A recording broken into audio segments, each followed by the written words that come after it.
constantly faced with issues where we have to do something, you know, we can't call up the archaeological store and order a new whatever it is that's broken or whatever it is that we have to try to resolve at that moment. So we have to come up with some sort of a solution.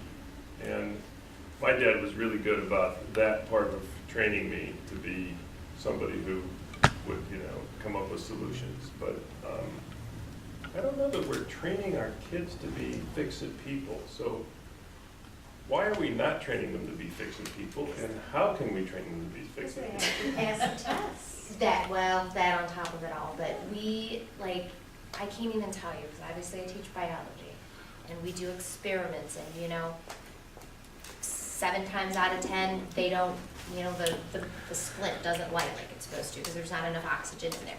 Well, it doesn't work. Okay, well, why doesn't it work? Let's figure out why, and let's make it work, but it just seems like I see, and I guess everybody wants everything to work perfectly and stuff like that, but I just, you know, I'm just constantly having to push kids, like, if it doesn't work the first time, you know, I get that so much, so, But weren't we the same way? I don't know. I think this is more of a throwaway society. Yeah. Yeah, I do too, and. One thing with our family, my husband and all his brothers, and my family's brothers, all could fix the cars. They were able to do things to fix them. Same thing with our outboard motors. But now, I have an outboard motor that's from 1978. And I don't want to buy a new one, I can't afford it. Now the new ones are all computerized, just Right. like the cars. Right. And you cannot take them apart, and there's nobody left that knows how to do the old motors. I finally found someone who has been fixing them for years, and he was able to look at my old outboard motor and said, I know exactly what's wrong with it. And it was a little simple thing. The same thing with the cars. My husband said, our kids can't fix these cars. You have to have a computer to fix them. And then they're all computer parts. So that's why they're not fixing them. If they have a newer car, they have to take it to someone who's got the right equipment. Okay, so we work into these major items, the inability to have the person, and you know, it really irritates me that they make a separate little wrench-ish item for every little, even to change a light bulb. I can't even change a light bulb on my car anymore because it requires a special tool that, you know, only those guys apparently are allowed to buy from wherever they buy these things, so. $65 to get into the dash to change a fuse. Yeah. I told them, let that light bulb burn out. I remember when there was just a little pocket door that you pulled down. Yeah. Yeah, so why are we letting them do that? Why does that happen? But let's get back to the kids, because you still have to, I think, try to create a fix-it mentality for kids, because problems need to be fixed, and you can't always just go and throw this out and buy a new, you know, iPad or buy a new iPhone or do this or do that, which is what, of course, our society encourages them to do. But, you know, problems, the real problems of our world need fixed as well. And are we giving them the skills for that? What are the skills that we need? I think one of the challenges, having used to be a teacher, was the change we've had in the necessity of whether it's a single parent household or a dual parent household. Reality is that the parents have to work, and the parents have to work more, longer hours, perhaps jobs that aren't necessarily allowing them to even have that one-on-one time with their children. And I think that's taken away the ability to have the patience to do the kind of projects that families used to be able to do or to pass along or to show somebody how to do, because we're cutting everybody short at so many ends. We expect so many things from people, and at some point they run out. There's not enough time, there's not enough patience. It's just all these other things to deal with on top of it. Aren't shop classes getting eliminated? We have barely a shop Which is class, where- we have, Yeah. and they got rid of our Skills could home be ec. learned. We're just gonna learn how to cook, come on. Well, You know? kids don't build model planes or, you know, those types of little tinkering things that they used to do, crystal radios and those things. They're too busy on their electronic games. I don't know, my children do all those things, so, but I But you think, have to put it in front of them, you right, know? I have to find the time to go find things, and then I have to find the time to, you know, show them some things, or get them started on some things, or explain why something's interesting, or, you know, it still requires that adult time that we have less of. There's more being demanded of us, and there's less time to do it, and I mean, your work follows you wherever you go, and, you know, there's a million other things that pull away from you. I just think it's, I don't know that it's a lack of desire, I think it's a lack of resources and. So is that on us that we should be spending more time with them, teaching them these things then?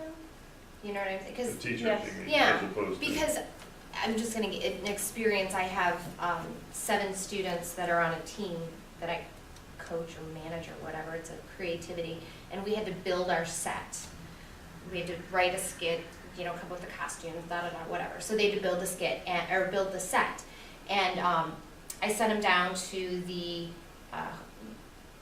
what do you have, the home, not the home ec, the shop teacher, and, you know, because he's got all the table saws and all that stuff, and he taught the girls how to use the drills, and I mean, it was like, something clicked in one of these girls, and she is just like, all she wants to do is build stuff now. You know, like, just no one had ever taken the time to say, okay, flip this, and you can, you know, switch the drill bits, and she'd never, no one, and she's 16 years old, and she'd never used a drill before. So, and that's why I say, I think it's on us as adults to, like, spend the time with the kids to do that, you know? Yeah, it's the bigger. You've never used a drill? Oh. No, I'm Okay. 59. I've tried. Oh, well, see, and I've worked on golf courses and, you know, botanical gardens, stuff, so I can like change oil and change bearings and, you know, I'm very, Yeah. so. Buy a lawn chair kit from Lowe's and put a lawn chair together. I Oh, got it, it's fun. I mean, I had to take one apart 3 times before I got it together right. That's But the next 3 I Something did to learn, good. something to learn. What were we gonna say? You were gonna say something? Well, I was gonna say, one of the things that I was doing when I was in another career was I would make all the workers go out and volunteer habitat, which is, you know, one opportunity for people who have no exposure to a lot of these skills that these hands-on, which also goes well with your interaction, your interpersonal skills, the communication skills that a lot of young people are lacking. And so when you're side by side working with people and they're trying to show you how to put, you know, tar paper on or drill, you know, posts into the ground or, you know, put up some sheetrock, whatever you call that, drywall, thank you. That it's a really good opportunity for people to learn from somebody who has the time and the patience and who also has the skills, and for somebody else to then also give those communication skills that we don't have enough time for, that they're not getting. And things like that, I think they're wonderful teachable moments to help pass on a lot of skills, and I don't know that we have anything like that for electronics or for, just vocational high schools, you Yeah. know, and like the child has to choose that one, right, they have You to know? know that that's what they wanna do, and, which is great and awesome, and we need trades, but it's like, you know, if kid like thinks, oh, I wanna go to college, so they don't. or they don't have the exposure to know that there are these programs that There's would a get lot them of money in somewhere that they kind of wanna stuff, do. yeah. And it's either the trade programs or college, Mhm. they can't be a combination. That's the sad part. Well, they think they can't. I mean, if you go to Penta or if you go to EHOVE or Vanguard, you're very, very capable of going to college. But that's not the technical mentality. A lot of them have tech prep, you can earn college credit while you're at school too, so. I think a lot of kids are looked down on too, Oh, yeah. that select those schools. Or not. But I think, I know it only is a small number of students, but I think these challenges now that, like these robotic challenges where the kids have to put together machines, or these science challenges, like the one they had at the Imagination Station recently where you had to drop the egg and it had to, you had to drop it for certain height and it was not supposed to break, you had to cradle it. I think those kinds of things encourage that, but obviously you're not reaching the great number of kids, you're reaching a small number. You could do things like that in a classroom, but it takes a great amount of time. Right. And when you're charged with doing specific things. They had a very, Yeah, you can do it after school. they had a very good essay in The Plain Dealer about education and jobs and college and training. And he said, if you go and look out into the world and see what's needed, you need cosmetologists, you need barbers, you need technicians. He said, and you need, that's about 60 to 70% of the jobs that they don't have people to fill. He said, on the other hand, the amount of college-trained people, we need a lot of engineers, but we don't need a lot of things that people are going to college for. So there should be more people getting trained for things that they can get jobs, and parents and teachers have to show them that. And you should also let people know that college is not going to necessarily give you a lifetime long job. And the only thing that he missed on this article, I think, was that if you go to college or you get a job that needs college, like pharmacists and engineers, and I don't know if they need as many lawyers, you get lots of money. If you're a cosmetologist, or some technicians make money, they don't get paid as much. So how do you get this across to young people that they should be training for these jobs where there are needs, but you're not gonna make as much money? And I think that's what's driving a lot of How kids much your to. hairdresser makes an hour? They make a fortune. Even in the shops where they have low rates, they make a fortune in have an to- hour. Yeah, they So have it's to not get this true through that the it's kids' heads. a low-paying job. It's a perception that if you're in some kind of a service thing like that, or some technology, 2-year degrees. Does anybody have a recreational hobby like they showed here, where your survival might be on the line? Boating? No, No. I'm joking, I'm totally joking. Demolition boating, woo. No, I have a friend who does, he's an ice climber, and he's insane, but Yeah. he thrives on that stuff. Yeah, I think some of those rock climbers are tough, I agree. Yeah. Absolutely. Living on the edge like that. I just wondered. But one of the things about that story that I think today's current generation has lost, for the most part, is the multi-generational family in close proximity. Certainly, like where my mother grew up with her grandparents in the home, they lived in the same house. Whereas my children, my husband was in the military, and we moved around the country, and my kids didn't really see their grandparents but once or twice or 3 times a year. 3 times a year was a big thing if we got there 3 times in 1 year. So my father, who has all those woodworking skills and fishing skills and hunting skills, my kids really didn't have much of an opportunity to learn from him because they didn't see him on a regular enough basis to tinker with their grandfather. So when he got to an age where he had the time, we weren't there. At least, visiting, well, sure, you can visit, and they built things with Grandpa when they visited, but it's not the same as if Grandpa lived 2 blocks down the way, and you saw them all the time. And that's where, the parents who might be working and not have as much time to encourage them to have hobbies that they tinker and they go out. And, my mom could tell them every wildflower there is in western Pennsylvania if they spend enough time with her.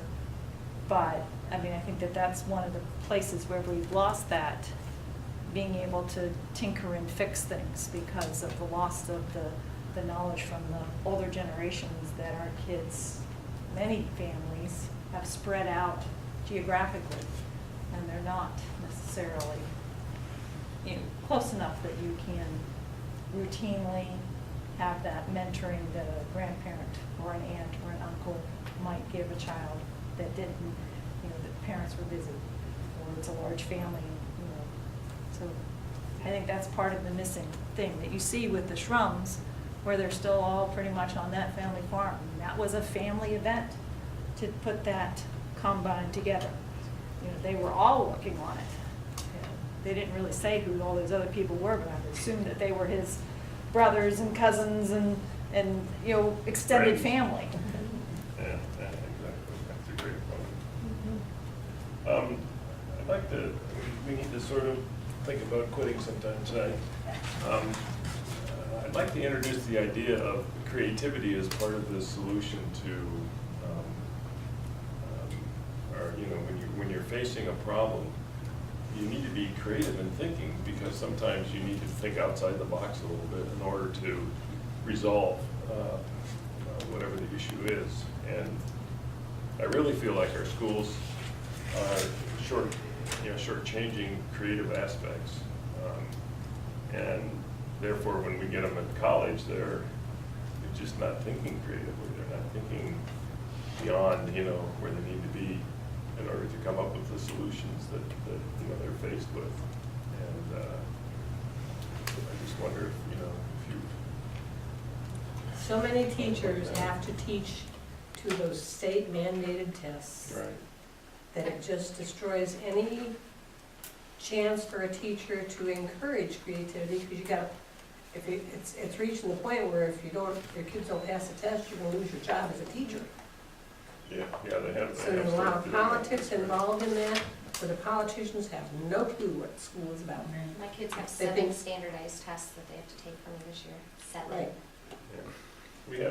We have this experiential program where we get middle school and high school kids up to the site, and Mary brought her Westside Montessori groups up for years. And a lot of schools really enjoy that, and they thought the kids really enjoy it. If I misspeak on it, you can correct me, but one of the aspects of that program was that it allowed kids to be in an environment where they had to sort of tap into a lot of different skills in order to deal with the archaeological material that was coming out of the ground and interpreting it, that sort of thing. And when schools drop the program, they drop it because their very last field trip that they can't have anymore, because they either have to spend more time getting ready for the tests, or they just don't have the money. And so, instead of encouraging these kinds of things, it's just depressing that they get shortchanged like that. When I was teaching, I was allowed to teach creatively, whereas today, a lot of it is programmed for the teacher as well. This is what you will say, and this is what response you, and if they take it away from the teachers, how are you gonna impart it to the kids? There are schools where it's like a script that they there is. stand up. Exactly. You bet. I'm You like, can't veer from the script. No. I It's don't, the I mean, most I- unnatural thing Oh I've my ever seen in my gosh. life. Someone I teach with, his Yes. wife is up in, I think it's Imagine School in Toledo, and it's like, A lot of charter schools it's buy a into that. script. It's a cheap curriculum to buy. Yeah, I work on a volunteer basis on a musical arts committee, and we've been trying to get programs into the schools. And the school that we've been most successful with is the Catholic school here. Now, this next year, we're going to Baton, so we have a public school, but they seem to have a lot more flexibility. Don't they take the test? Yeah, they do. They do. I don't understand why. They don't have to worry about funding as much. Oh, no. I mean, but Yeah, they're, they but, do. No, but they don't have like, I mean, they have to worry about funding, but like, we have to worry about our state funding and our state report cards. They do as well, but they have supplemental income from tuition, yes? yeah, the only place that they get state funding is for special programs. Yeah, and like special Title- ed programs, Title Title IX, IX, or I Title just One, don't Title understand. V. They're not Title very well One funded. schools for reading. I It's know because that. they're not forced to, Catholic schools aren't forced to follow the same curriculum. Right. They have to make sure that they can pass those tests. And they will be evaluated about those tests so that they can figure out where their children stand. But that's not gonna determine what happens to their funding next year, how their students perform on those tests. So it's just really, it's different. The public schools are really held to the accountability of the tests. I think one thing that could help is when a child is very little, they should have they don't have to have all these toys like Legos that you put together and then it sits there. They're wonderful. And I noticed That's that, engineering right there. I was with my little 5-year-old around Thanksgiving, and he was crazy about robots. I hadn't seen any little Lego things with robots, so we were sitting there, and I was amazed how creative he was, using things, leftover carton of something, and some sort of other little, and he made a little robot, and it looked like a robot, because, and I thought, you know, and other things I've noticed too. He'll take a piece of cardboard and use it with his cars and do all sorts of things. And he's got tons of toys. But I think that's the problem. I was looking for something for Easter for him, and up and down the aisles, every single toy those kids get, they're not imaginative unless, you know, they're playing cops and robbers. But I think if they just, like we used to have a piece of wood or stones or blocks or paper, they could really do much better than the things they have today. They're just all formed for them. They don't have to create anything. Well, part of the end of that we can help with is, I have a rule in my house, if those kids are coming to visit me, they leave those electronic things in the car. If you want to play with them, stay home. We play Parcheesi and we have absolutely wonderful fights, just wonderful. But they're learning social skills, so, you know, they're learning a lot from it. They're not relying on the computers, period. I don't allow them in my house. In the study of human culture, change occurs when cultures are stressed. When cultures are in like a stasis, or when they're in a place where things are going along well, there's no impetus to, you know, to cause change. Unlike our society now, where, you know, it's monetarily beneficial to keep creating new things so that people get, you know, hooked into it. If you think about it, you don't really need a new phone or a new this or a new that, but we get convinced that we do. But if it came to our survival, where you're stressed, then, you know, those societies or those individuals in those societies that are creative enough to come up with a solution to that, change the society enough so that it can survive and change. So even the advent of, you know, agriculture and other things were prompted by stress as opposed to just an easier way of doing something. So I think survival is a wonderful thing that humans have in their mind in trying to, you know, continue on. But it's really when we're stressed that we, you know, really get into that more than when we're just kind of, you know, plugging along. So we probably ought to wrap this up, huh? Any final thoughts? So now you know why. I had a final question, but it Oh. might provoke way too much more conversation. I really wanted to have people give us examples of where in our community that we may need to push the limit to survive. Our water, We spoke about Bessie. our water Yeah. and the algal blooms, knocking off the phosphates. Pollution that's left from the factories that were Yeah, here, the dump. standard products, Mhm. don't go. Does everybody know what Peggy's speaking about locally in Portland? Okay, I do. good examples. So we also have to safeguard our water from other states who are going to be. Oh, I know, they wanna steal it. Mm-hmm. And our lower lake level. Don't live in the Fence, desert then. No, we'd sell it to them. Oh, no, they have to move up here. Can we where tow an water's at. iceberg, have it then, down the you know, lakes, raise our you lakes live level? in the You desert. can say I that, sense a but Custer then, novel. I think then that's does what that they- mean that Louisiana or Texas or whatever states are producing oil can say, sorry, we're only using that here. You want oil for energy, you come move to Louisiana. You know, so you gotta look at it both ways when it comes to that water. I don't want the Great Lakes water going anywhere else either, but that's our resource. Other places have resources that we certainly bring to us. Well, fracking is certainly a controversial issue. Not even gonna. Be here till midnight, don't start. Careful. My son just got a job in the gas and oil business. He's doing quite well, actually. I'm sure he is, but, it is, I've had some discussions with him, Well, the people who live in those areas are becoming wealthier, They are and the they can, farmers and they talk about it like it's just a great thing, you Well, know? it's Yeah, making well, it us is. energy independent. No The whole talk, country. you don't hear them talk about the damage to the environment, which is sort of the first question that we talked about. Many of the companies have gone from chemical fracking to hydraulic fracking, where it's Right. water. It's water and they send it down and they freeze it. But they don't tell you It's what's different. in the water though. And now we're having all Well, those and little also earthquakes it's out on the disturbing. eastern end of the Yeah. state. The other thing Well- I think they should do, it's close to us, some of these huge farms that they have now that are owned by other countries. My son works for the EPA, and they are just notorious with the way they have fertilizer that runs into the lake, or they have pig waste that goes into the lake from the manure of the animals, and The methane Chicken from the waste, huge the- dairy farms.